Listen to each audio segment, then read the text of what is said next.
Bonsoir à tous, 18h à Abidjan, 20h en France, heure de fermeture des derniers bureaux de vote. Le dépouillement a déjà commencé dans la plupart de ces bureaux.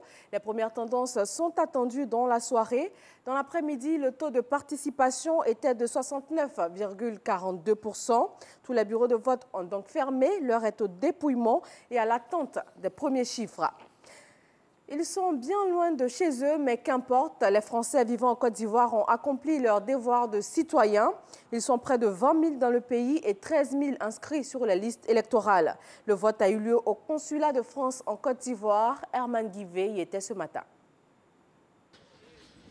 Abidjan, 9h, consulat général de France. Une longue file d'attente. Il fait 29 degrés à l'ombre et certainement plus loin d'un abri. Une canicule qui n'a pas empêché les Français vivant en Côte d'Ivoire de venir voter pour leur candidat. Ah oui, c'est parfait, oui. J'ai demandé aussi que comme il y a beaucoup de personnes âgées, on vienne offrir un peu d'eau à des gens qui vont attendre pendant 2 heures. Mais je ne sais pas si cela sera fait. Il y a des gens qui ne peuvent pas voter, on ne peut même pas voter par Internet.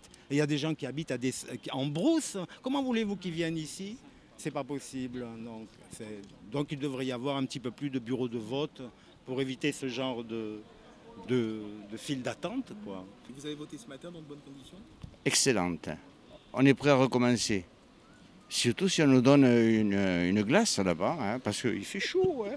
Pour assurer les électeurs, la gendarmerie française est bien présente, ainsi que les forces de police nationales. Alors ça s'est très bien passé, il y avait beaucoup de monde. Malgré qu'il y ait beaucoup de monde, ça avance assez rapidement, c'est bien structuré, il est bien réparti. Donc ça s'est très bien passé. Ouais. Et vous avez voté pour qui? Mon candidat. Et votre candidat, c'est qui? Celui que j'ai choisi. Une affluence qui va crescendo. Plus le temps passe et plus la file d'attente s'étend.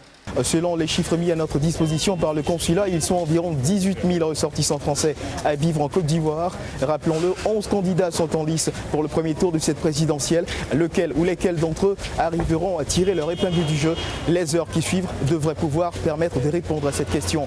Pour rappel, un seul candidat est sorti victorieux au terme du premier tour de la présidentielle et c'était en 1958, c'était le général de Gaulle.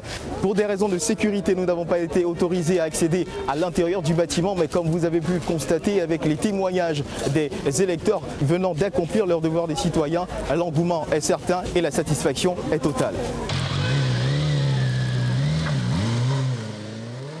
Voilà, il semblerait que les attentes s'écourtent. Un tableau est connu. Macron-Le Pen pour un second tour. Voilà les premières tendances qui se dégagent des bureaux de vote. Direction Washington pour les assemblées de printemps de la Banque mondiale et du FMI. La délégation ivoirienne à Washington continue ses rencontres avec tous les partenaires de la Côte d'Ivoire.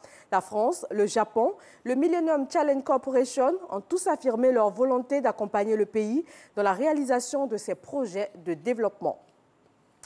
La ministre congolaise de la promotion de la femme et de l'intégration de la femme au développement est en mission de travail en Côte d'Ivoire. Avec son homologue ivoirienne, il a été question de partage d'expériences, notamment en matière d'autonomisation de la femme et sur les questions du genre. Massokone et Abou Sanogo. L'autonomisation de la femme et l'éducation de la jeune fille au centre d'une rencontre entre la ministre ivoirienne Marietou Koni et la ministre congolaise de la promotion de la femme et de l'intégration de la femme au développement.